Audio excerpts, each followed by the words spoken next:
Hey everyone, welcome back to fineLEARN.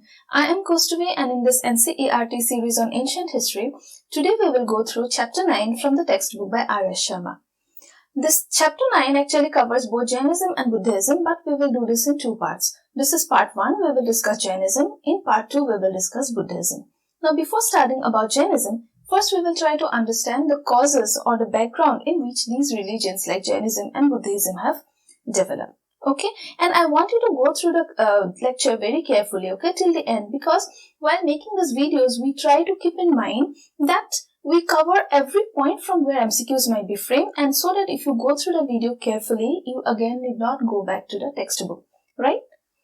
So, let us start. First, let us understand the background in which these religions have developed. Now, in the last lecture, we have discussed about the later Vedic period, right? The later Vedic period, and the period was from 1000 BC to around 600 BC. Yes, now how was the society or what was the social structure in this period? It was a Varna divided society, right? It was a Varna divided society. How many Varnas did we have? We have 4 Varnas. Yes, the Brahmanas, the Kshatriyas, the Vaishyas and the Sudras. Now in this structure, the Brahmanas, they attained the highest status in the society, right? Then we have the Kshatriyas who were into fighting and who governed the land. Then the Vaishyas who were the agriculturists or the traders and they were mainly the taxpayers, right? And the Sudras, they had to serve the upper 3 Varnas. Yes, so what would have happened? Gradually or naturally, disturbances or tensions have generated in this society. Yes, now the other 3 classes, that is Varnas, that is the Kshatriyas, the Vaishyas and the Sudras, they started protesting against the Brahmanas. Okay, Brahmanas or the priestly class. Why? Because they not just attained the highest status in the society, but they also enjoyed several privileges like exemption from taxes, so exemption from punishments, and they were also entitled to gifts, okay, huge gifts, okay, huge number of gifts after conducting sacrifices or even at the end of the wars. Okay, so this was the first cause that actually created a revolt or created a movement or created a protest against the Varna divided social structure. Alright, now the people who actually protested against the Kshatriyas' reaction against this dominion was the highest. Okay, Kshatriyas reacted against the dominion of the Brahmanas, and Gautama Buddha and Mahavira, both of them belong to the Kshatriyas. Okay, Gautama Buddha and Mahavira, both of them belong to the Kshatriyas. Now, when we talk about this religious movements, Jainism and Buddhism, they were 2 of the religious movement. That means we have several other religious movements also. But out of them, Jainism and Buddhism, they were well organized. Okay, they were well organized and then they became popular. Okay, so that is why Jainism and Buddhism emerged out as popular religions. Alright, and when we talk about the development of religions in ancient India, we have to remember that 6th century BC, okay, 6th century BC is the most important period in regard to the development of religions. Alright. So the first cause of origin of these religions is domination of the priestly class, that is the Brahmanas. Now the second cause, rather it's a very important cause, is indiscriminate killing of cattle for Vedic sacrifices. If you remember, in the later Vedic period, sacrifices was the cornerstone of the rituals, right? Sacrifices. That is, large scale sacrifices were being performed, both private and public sacrifices. And in these sacrifices, there was large scale killing of cattle. Okay? Killing of cattle. And not just for sacrifices, killing of cattle was also prevalent for food. Okay, it was done for food also.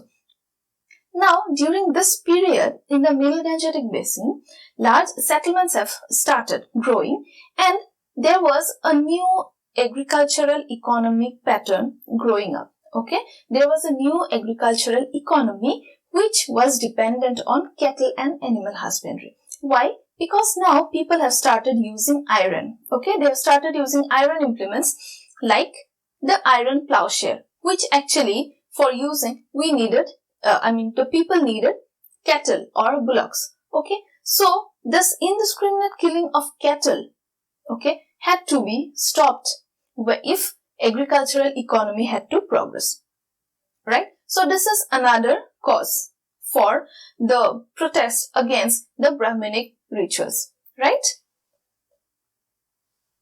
Then the third cause is rise of cities and circulation of coins. Now in this period again we see the rise of several cities. Okay. Now circulation of coins have also started, right? And what are the earliest coins? They are the punch marked coins, right? Punch marked coins are the earliest coins, and they were first found in Bihar, right? Bihar. What are punch marked coins? See, here you can see an image of punch mark coins. These are irregular shaped, geometrical shaped coins, okay? And symbols on these coins were actually punched on them, okay? So they were called punch marked coins, right? Now, circulation of coins is also started in this period, around 6th century BC, okay? So what does this imply? Now, circulation of coins, it actually facilitates what? Trade and commerce, right? Trade and commerce. Now, who are into trade and commerce in the Varna divided society? They are the Vaishyas, right? The Vaishyas. The Vaishyas in the later Vedic period, they ranked third, isn't it? That is the Brahmanas, the Kshatriyas, then the Vaishyas, okay?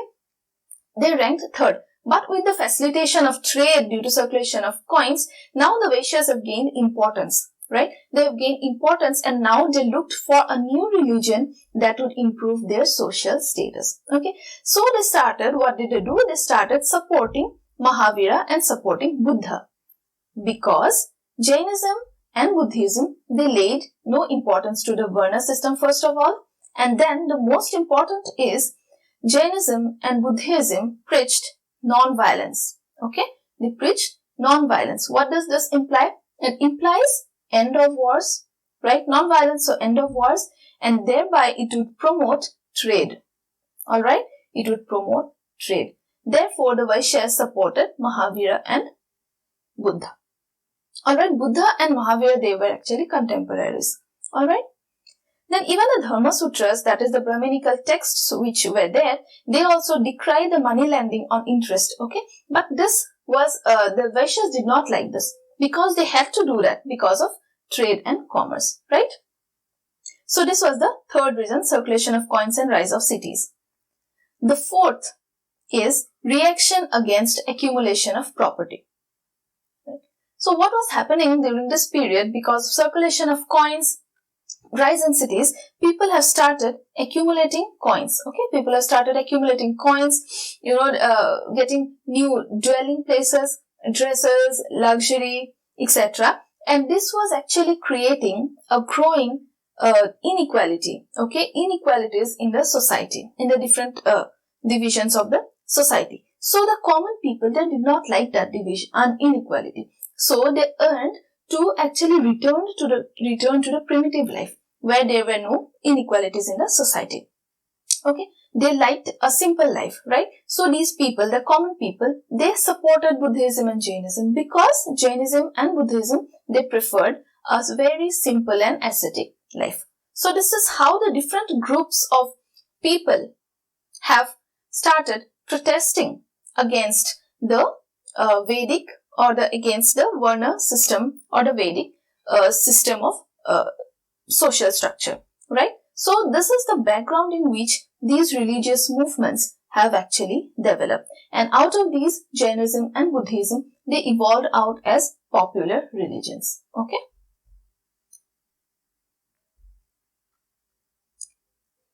Now, after we know the background in which these religions have developed, now we can come into the detail of Jainism. Okay.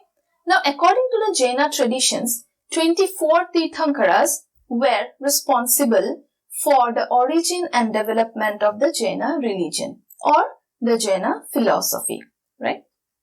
Who are Tirthankaras? Tirthankaras actually represent great teachers. So there were great teachers who were responsible for the origin and development of the Jaina religion. Of these 24 Tirthankaras, the first Tirthankara was Rishabdev. Okay, and the last, or the 24th Tirthankara, and the most important, was Mahavira, right? Now some detail about Vardhaman Mahavir. Mahavira was born in 540 BC near Vaishali in North Bihar. Okay, his father was the head of a famous Kshatriya clan.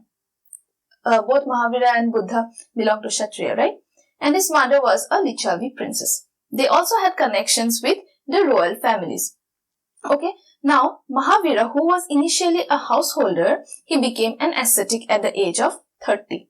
Okay, and after 12 years, he attained perfect knowledge, which in Jainism is referred to as Kaivalya. Okay, Kaivalya at the age of 42. Now, through Kaivalya, through perfect knowledge, Mahavira has conquered misery and happiness. Okay, both misery and happiness through Kaivalya. And because he could conquer misery and happiness, he came to be called as Mahavira. Mahavira means the great hero, or Jaina, who means conqueror. Alright? And from this word, the followers of Mahavira came to be called as the Jainas. Right? Jaina means conqueror. Mahavira passed away in 468 BC at Pavapuri near Rajgir, which is in Bihar. Now we discuss the doctrines of Jainism. Okay, Jainism has taught 5 doctrines. Alright, 5 doctrines, and these are very important. The first one is do not commit violence. That is non-violence. Do not speak a lie. Okay, that is truthfulness. Do not steal. Do not acquire property, that is non-possession. And the last one is to observe continence, that is self-control, which we refer to as brahmacharya. Okay, so these are the 5 doctrines which Jainism has taught. Now Jainism does not deny the existence of God. They recognize the existence of God but places them lower than the Jaina. Okay, for them Jaina was superior, right? Jaina. Again, Jainism did not condemn the Varna system totally, but the way in which people or a man belonged to a higher Varna or a lower Varna, that interpretation was different. Okay, according to Jainism, a man belongs to a higher Varna or a lower Varna depending upon the consequences of sins or virtues which he has acquired in his previous births or previous lives. Alright. So this is how they divide Varna. Right? And Jainism, this is important. Jainism, the aim of Jainism is to attain freedom from worldly bonds. Okay? Freedom from worldly bonds. And in order to attain this freedom, Jainism refers to 3 gems, which they call the Ratnas of Jainism. Okay, Ratnas of Jainism. 3 Ratnas. So, they are the 3 Ratnas of Jainism. Okay, they are, first is right knowledge, right belief, and right action. Okay, or right conduct. So, with these gems, or they are also called as the jewels of Jainism. Okay, 3 jewels of Jainism, 3 Ratnas of Jainism. With these, attainment of freedom from worldly bonds is possible. Okay. Talking about the spread of Jainism, initially because Jainism could not very clearly mark itself out of the Varna system.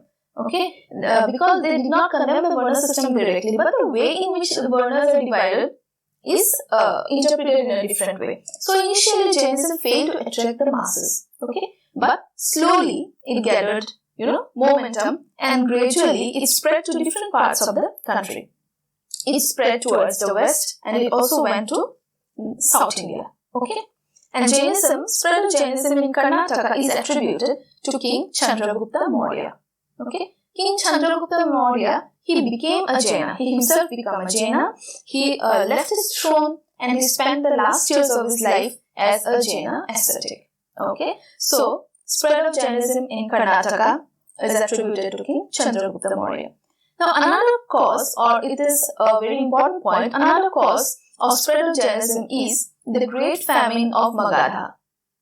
There was a great famine after the death of Mahavira. Around 200 years after Mahavira's death, there was a great famine in Magadha, and because of the famine, a group of followers of Jainism, they moved southwards, okay, towards South India. Okay, and there again they started spreading Jainism in South India. And this group which moved towards south, they were under the leadership of Bhadrabahu. And the remaining followers, that is the other group, which remained in Magadha, who did not travel southwards, they remained back in Magadha, they were under the leadership of Sthalabahu. Okay, remember these names. Bhadrabahu, Sthalabahu. Alright, they remained in Magadha. Now the south moving group, okay, they were later came to be called as the Digambaras. Digambara means ones who discarded clothes completely, Digambaras. And the ones who remained in Magadha, okay, later they came to be called as Shvetambaras, means they put on white clothes, okay, white clothes. Alright, so the two sects of Jainism have risen, that is Digambaras and the Shvetambaras, okay. Now as this group moved southwards, okay, the South India, they moved to South India, and after the famine, they again moved back to Magadha. Now after they moved back to Magadha, what happened is, they have developed differences between the Southerners and the Magadhans. Okay, they became like two groups, and there were now differences which have developed between them. Now in order to sort out these differences and to compile the teachings of Jainism, okay, in order to sort out the differences and to compile the teachings of Jainism, the first Jaina council was convened at Pataliputra. Alright, Pataliputra, that is modern Patna. Alright, these points. Now Jainism later spread to Orissa also, okay, and there they enjoyed patronage of Kalinga king Kharavela. Okay, try to remember the names of the kings. Kharavela in Orissa. Okay. Then Jainism also penetrated Malwa, penetrated Gujarat and Rajasthan, right, in the west. Now even these areas like Gujarat, Rajasthan, even now we have many Jaina people living there, okay, and they are mainly into trade and commerce, right.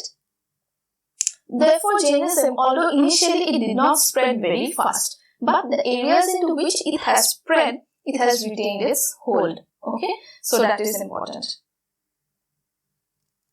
Now talking about the contribution of Jainism, if we have to point out the major contributions of Jainism, the first would be that it is a major attempt to mitigate the Vedic religion. Okay, it was a major attempt. Next is Jainism discarded the use of Sanskrit. Okay, and they started preaching in Prakrit language. Why Prakrit? Because Prakrit was the language of the common people back then. Okay. And from Prakrit, because now Prakrit was preached in, and from Prakrit, several regional languages have gradually emerged. For example, we have Saurasini, okay, it's a language from where Marathi has emerged, okay. And Jaina literature, it was written in Ardha Magadhi language also, okay, it was written in Ardha Magadhi. And finally, the Jaina texts were compiled at Ballavi in Gujarat, which is a center of education, learning center, great learning center. Now, Jaina texts, they were epics, they were Puranas, they were novels and also dramas, okay. So, different types of literature. The Jainas also composed important works in Apabhramsha language, okay, Apabhramsha, and the first grammar in this language is also contributed by Jainism, okay, first grammar book of Apabhramsha. Jainism also contributed to the growth of Kannada. Okay, so we now know that there are a lot of contributions of Jainism towards language and literature. Apart from Jainism being a major, major attempt to mitigate the Vedic religion. So these are the major contributions of Jainism, right? Now with these contributions, actually, we can conclude Jainism. Right, and in the next lecture, we will discuss about Buddhism. Now, the causes of growth of Buddhism or the background of growth of Buddhism is the same as that of Jainism. So, we will not discuss it again, and we will directly discuss about the principles of Buddhism. We will talk about Gautama Buddha and these principles. Alright, so that is what we will be doing in the next chapter. I hope the video was useful for you. So, do hit the like button, share it with your friends, and subscribe to the channel. Thank you. Keep learning.